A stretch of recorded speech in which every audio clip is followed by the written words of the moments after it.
Fala galera, como vocês estão? Tranquilos? No vídeo de hoje eu vou estar reagindo aí mais um confronto lendário, Miyamoto vs Stat, Forças Especiais. É continuação aí do Miyamoto vs 100 Homens, que eu trouxe recentemente no canal. Nessa saga aí pra nós ver todos os confrontos aí do Musashi Miyamoto. Lembrando que a gente já reagiu aí Miyamoto vs Piccolo, Miyamoto vs Motobi, e depois eu vou estar reagindo versus Hanayama e depois versus Baki. A lendária luta, Miyamoto vs Baki. Mas vou estar reagindo essas outras aí primeiro pra me entender bem todo o peso daquela luta lá. Como vocês falaram que assim eu iria entender melhor. Quem acompanha aí o canal tá ligado que eu comecei a assistir Baki. Tô assistindo a segunda temporada de Baki. Tá muito legal, tá muito maneira. Depois pretendo assistir o da Netflix. Não esqueça de deixar o like, inscrever no canal, ativar o sininho pra não perder os próximos vídeos. Mas, em geral é isso, então sem muita enrolação, bora reagir.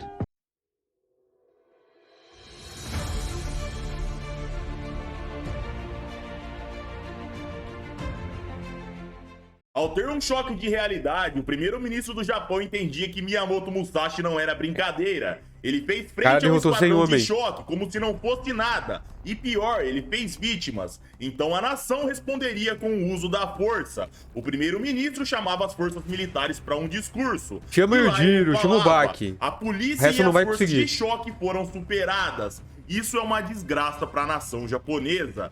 Então as autoridades e o poder público liberavam o uso total da força. Os helicópteros começavam a sobrevoar Tóquio. Com blindados eles saíam, blindados de qualidade, do modelo mais forte para evitar ataques terroristas. Ah, não era o blindado que ele cortou lá? Agora é o blindado. Militar. A STAT, a equipe especial da Força Tática, era enviada. Eles estavam prontos para a guerra. Seu armamento não eram armas de borracha dessa vez, era armamento militar. Num parque, Miyamoto Musashi os aguardava. Rapidamente, os blindados e os helicópteros o cercavam. A baguncinha. Ali aconteceria uma guerra. A cena cortava para a mansão de Tokugawa, que tinha uma reunião com o primeiro-ministro. Lá, Tokugawa fumava e perguntava se não tinha outra maneira de resolver aquela situação. O primeiro-ministro dizia que não. Ele continuava: Goroko, sua maldade dessa vez foi longe demais. Você trouxe o verdadeiro Miyamoto Musashi para essa era.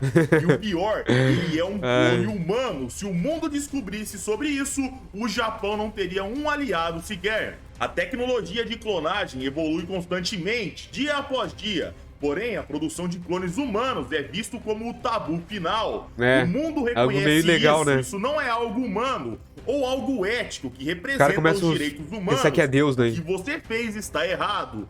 Tokugawa falava: tá bom, eu já entendi. Ele fumava e continuava: Abe, você vai matá-lo? O primeiro-ministro dizia que já tinha 2 vítimas de Miyamoto e não poderia haver mais.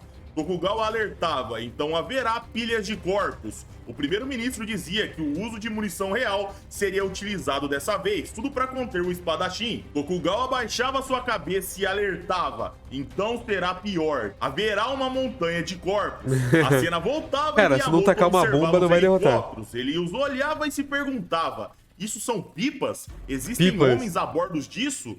Bom, se vocês querem esse desafio, então terão. Ele pisava e num instante ele disparava. Os militares alertavam: pare! E eles avisavam: o suspeito está se aproximando. Como um raio, Miyamoto passava entre os blindados. Os militares desembarcavam dos veículos. A alerta de nível 4 era posta. Porém, ao procurar, eles não encontravam nada. Quase 5 estrelas igual o Musashi havia desaparecido, como se fosse um fantasma. Enquanto procuravam por todo o parque, o tempo se passava. O comandante da operação, Shimamoto, se perguntava: o que será que aconteceu? Ele lembrava de um lugar que não tinha sido procurado e ele ordenava: olhem embaixo dos veículos. Se encontrarem, podem disparar. Nessa hora, galera, o militar à frente de Shimamoto começava a se tremer e falava: Senhor, quem é esse atrás de você? O narrador dizia que nessa hora Shimamoto tremeu. Ele se negava a se virar. E Miyamoto olhava, ele esperava aquele homem se virar. Ele dizia: não queria acreditar. Em pedaços quando achá-lo, correto? Nesse instante, num flash, Shimamoto era cortado ao meio. O sangue espirrava. Quando os militares se davam conta, já era tarde demais. E a chacina começava. O militar à frente perdia os seus braços. Enquanto muitos sequer tinham visto o que tinha acontecido ali, Miyamoto novamente sumia da vista de todos. Os militares mandavam olhar abaixo dos veículos e enquanto olhavam, mas os caras são os pateta, né? atrás de um deles. Pior que o Stormtrooper. Os oficiais o olhava, mas ao se virar, ele era cortado no meio, com capacete, arma e tudo.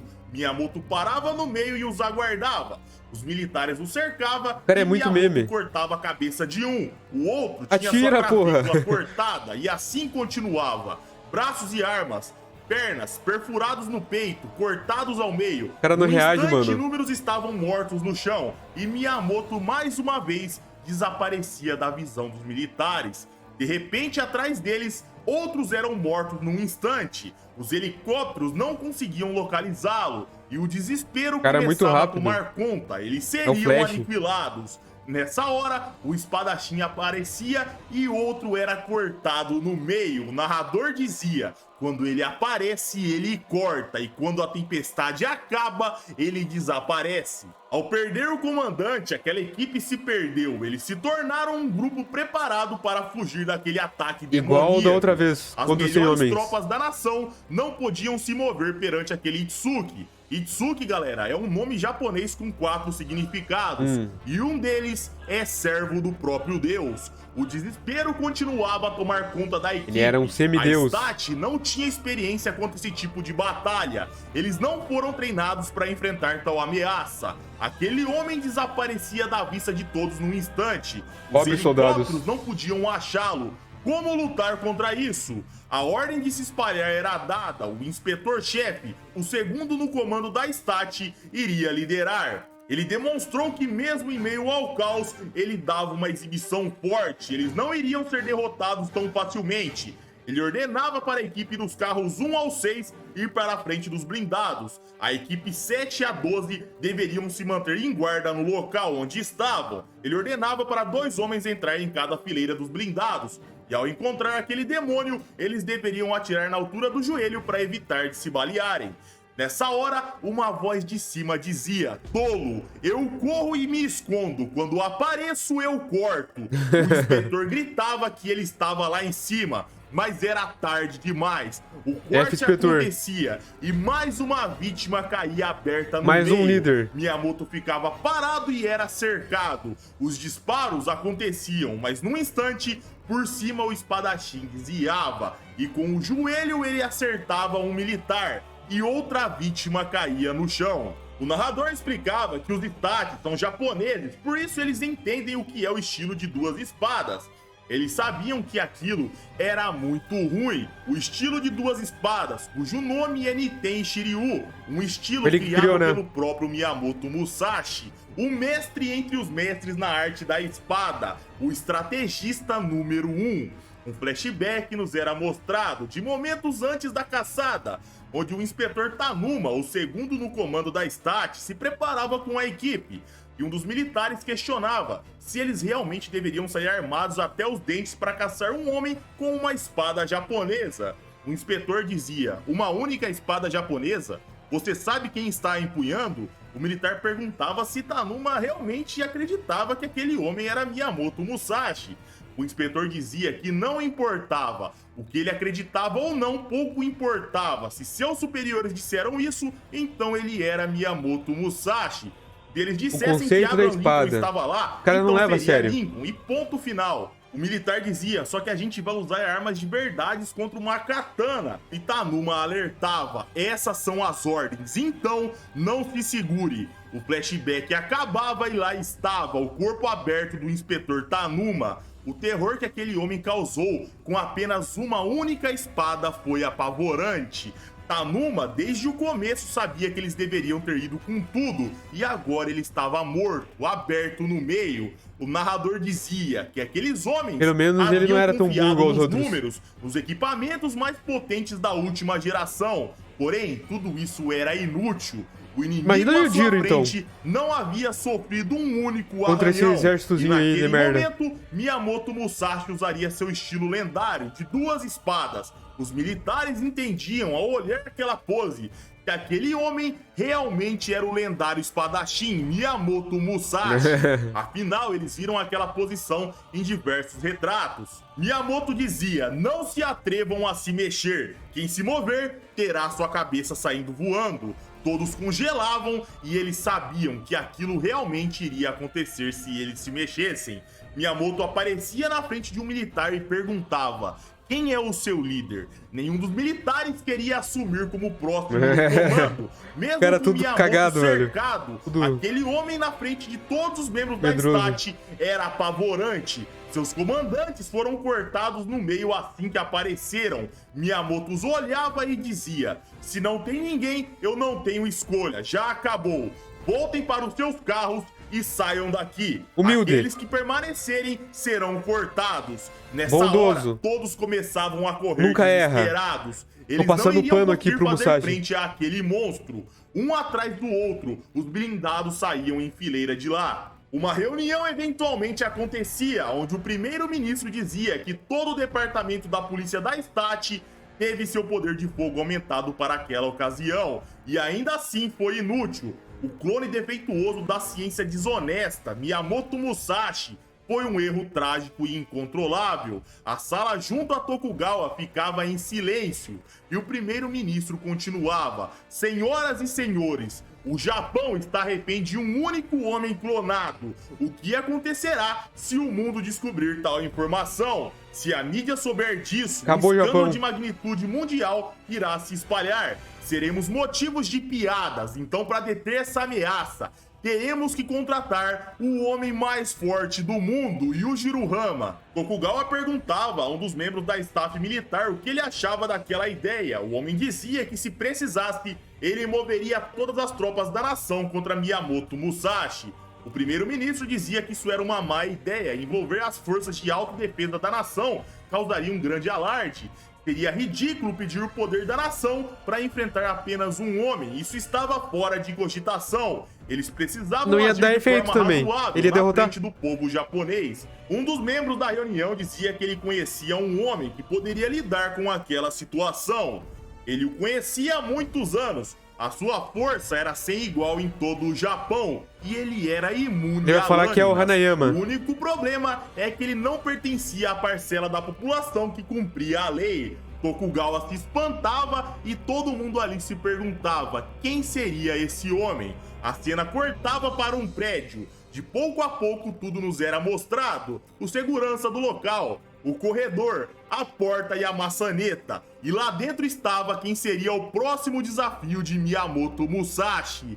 Kaoru Cara, Hanayama. eu gosto do Ele Hanayama. lidaria com aquela situação. Mas ele não é páreo pro Musashi. Ativem o sininho para não perder quando esse vídeo sair. Se vocês curtiram o vídeo, eu conto com seu like. Se não gostaram, um dislike, não tem problema. Siga a gente no Instagram, Twitter, vai estar aparecendo aqui Olha na tela. que bonita E é isso essa- aí, galera. Um abraço, fiquem com Deus. Essa tatuagem e dele. Tamo junto. É nóis. Ótimo vídeo aí do Sociedade Z, mano. Cara, eu gosto muito do Hanayama. Desde quando ele apareceu lá na primeira temporada lá do anime. Mas, mano, ele não tem o que é preciso pra derrotar o Musashi, eu acho. Eu não sei se a luta vai ser parelha ou não, se ele vai conseguir realmente enfrentar ele. Obviamente ele vai aceitar porque ele é um lutador, ele é um guerreiro, ele gosta da briga. Ele nasceu pra brigar, pra lutar. Então, eu nem duvido que ele vai aceitar. Mas eu acho que ele não vai conseguir. O Miyamoto é muito forte, cara. Na minha opinião, só o Yujiro e o Baki pra derrotar ele. Até porque eu já vi, né, que o Baki tá na frente dele naquele top 10 lá. Senão, nem o Baki eu falaria que seria capaz de derrotar ele.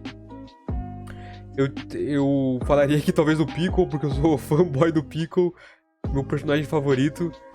E eu vi ali naquele confronto que eu trouxe aí, o Miyamoto vs Piccolo, que o Piccolo nocauteou ele por um momento, ele teve uma chance de ganhar dele, né? Mas ele talvez não aguentaria aquela hemorragia e tal, mas eu ainda acho que ele teria uma chance contra ele. Mas mesmo assim, poucas homens conseguiriam derrotar o Miyamoto. E o Miyamoto, pelo que eu tô entendendo de Baki, desses vídeos, desses reacts que eu trouxe, foi o terceiro cara que enfrentou uma nação, né? Tipo, e chegou a esse nível. Foi o Yuichiro, né? O avô do Baki. Foi o Yujiro.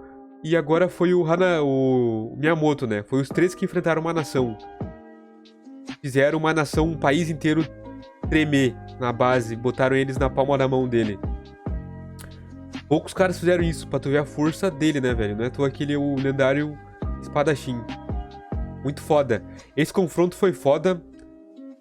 Agora eu tô em dúvida qual foi melhor, se foi esse ou contra os 100 homens. Eu acho que contra os 100 homens, a forma que foi contado e tal foi mais legal. A forma que foi desenvolvida a história, mas esse aqui foi mais impactante contra a Stat, até porque era as forças especial. E eu acho que se ele tivesse mandado o exército ali, todo o exército ali do Japão não faria efeito. Ele derrotaria igual. Mas enfim, me deixem nos comentários alguma outra sugestão. Lembrando que vai sair em breve no canal, depois desse aí, o dele contra o Hanayama, e depois o dele contra o Baki. E depois eu vou estar trazendo alguns outros confrontos lendários aí, beleza? Não esqueça de deixar o like, ativar o sininho, se inscrever no canal, isso ajuda demais. Compartilhe o vídeo aí com algum amigo de vocês que gosta de Baki, isso vai ajudar demais o canal a crescer. Vamos em rumo aí aos 2K até o final do ano, conto com a ajuda de vocês. Também convidar vocês a estarem passando lá nas minhas lives, o canal vai estar passando aí embaixo e fixado aí na descrição e nos comentários. Lá eu tô sempre reagindo a algumas coisas, assistindo filmes, séries, animes lá com vocês, fazendo alguns reacts, jogando algumas paradas. Sempre que eu vou assistir alguma parada lá, eu deixo avisado aí na aba comunidade. Então fiquem atentos aí na aba comunidade do canal. Convidar vocês também a estarem passando lá no meu canal secundário. Lá eu tô sempre trazendo vídeos sobre séries, filmes e animes. E futuramente vai sair lá no meu canal secundário um vídeo falando sobre os melhores animes da temporada de julho. Então não percam. Passem lá e dão uma conferida. Inscrevam lá que isso ajuda demais também. Mas em geral é isso, tamo junto, um forte abraço e até mais.